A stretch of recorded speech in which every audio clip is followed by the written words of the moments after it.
Well, let's get more now. We can speak to Carla, former US ambassador to Denmark, Greenland and the Faroe Islands under President Trump. She joins us from Washington. Thank you very much indeed for joining us, Ambassador Sands.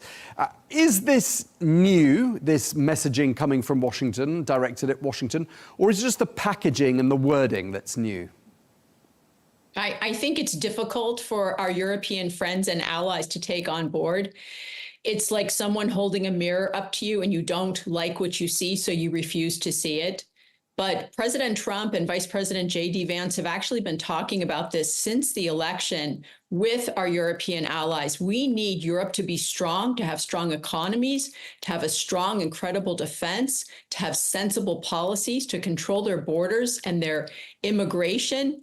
And it doesn't seem that they're interested in taking on board what is going to save their civilizations. The fact that and this is something I talk about with America First Policy Institute, the idea of it's not America first for our friends, it's nation first. The leaders need to have strong borders, control immigration, have a strong defense, have affordable and abundant energy, and make sure that the culture is protected. Every nation has a unique culture and history, and that must be celebrated and protected because every state is different. We don't want a globalist kind of idea where there's no nation, all borders are erased. That's not good for citizens. Okay, you've given us plenty to think about in that, and I'll come back to some of it. But I just want to ask you, I mean, President Trump, even before he took office the first time, was in favour, it seems, of Brexit, for example, you know, a country important like the United Kingdom leaving the European Union.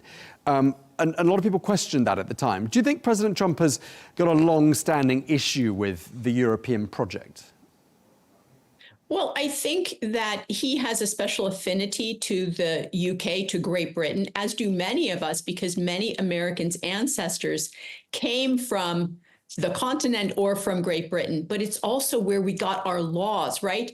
Those are from, where are they from? They're from ancient Greece, from Rome, they're from Israel, passed down to the UK, and they got things like freedom of speech, the right to defend themselves, the right to gather, and those informed our own Constitution and our Declaration of Independence. And so how our country was formed is a direct descendant of the UK and in some cases the continent. And we need those countries to have their freedom of speech because that's historically something that they've had. But we also need them to have strong economies, and they have a kind of, it seems, suicide pact to have a net zero agenda and deindustrialize and send most of their production. Germany's doing it right now, building more manufacturing in China, where this is controlled by the Chinese Communist Party.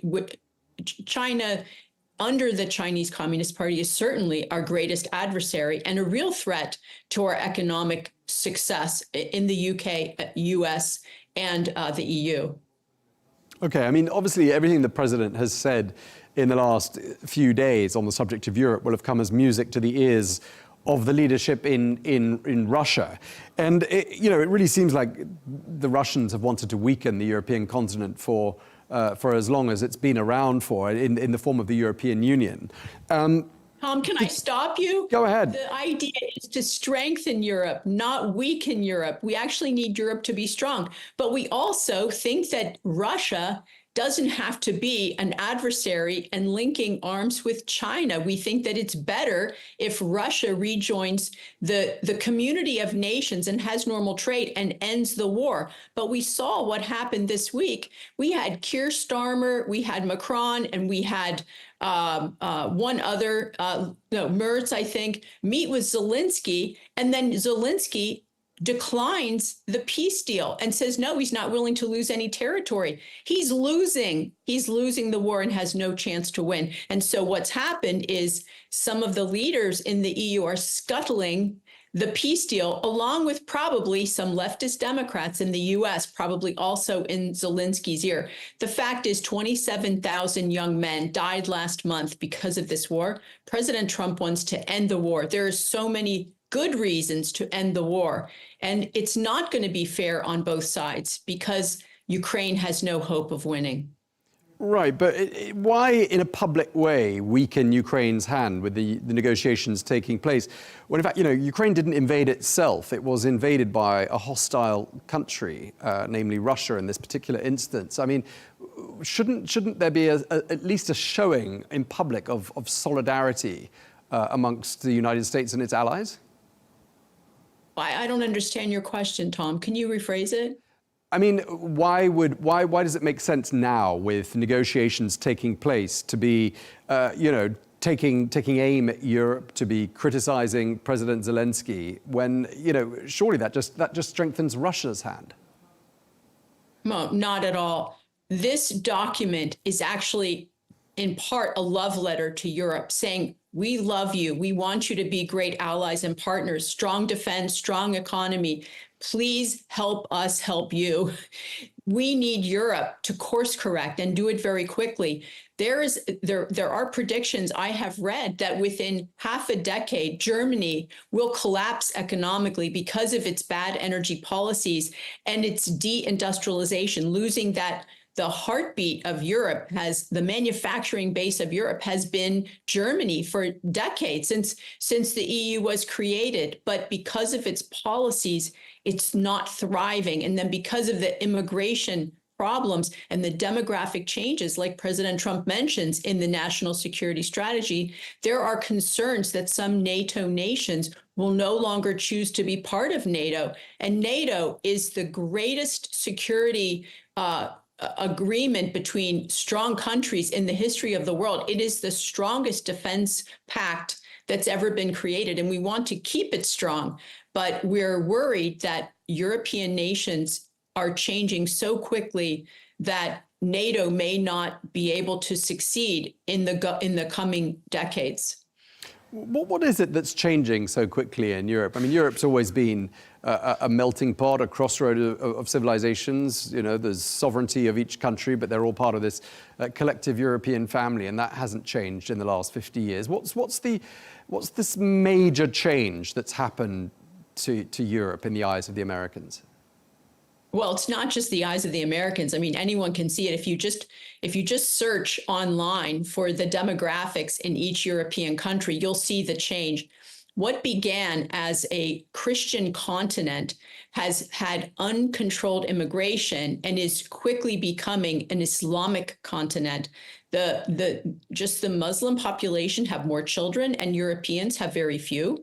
And so it's a demographic reality that the uncontrolled immigration from places like Africa and sort of North Africa, that's changing Europe so that the native-born population is declining very quickly. If you look at the London demographics from the 60s to today, it's shocking that the native population went from almost 100% to, I think now, under 30%. And that's happening all over Europe. So the idea that Europe stays like Europe without course correcting is very unlikely. I think it's impossible. But I think even more important is the economic policies of the globalist idea of achieving net zero and rejecting baseload power. Most of the world understands this. India, China, Russia, they are rejecting this idea and they're building power every day because we're entering this sort of new world of AI and data centers that are going to need 50% more power within a little more than a decade.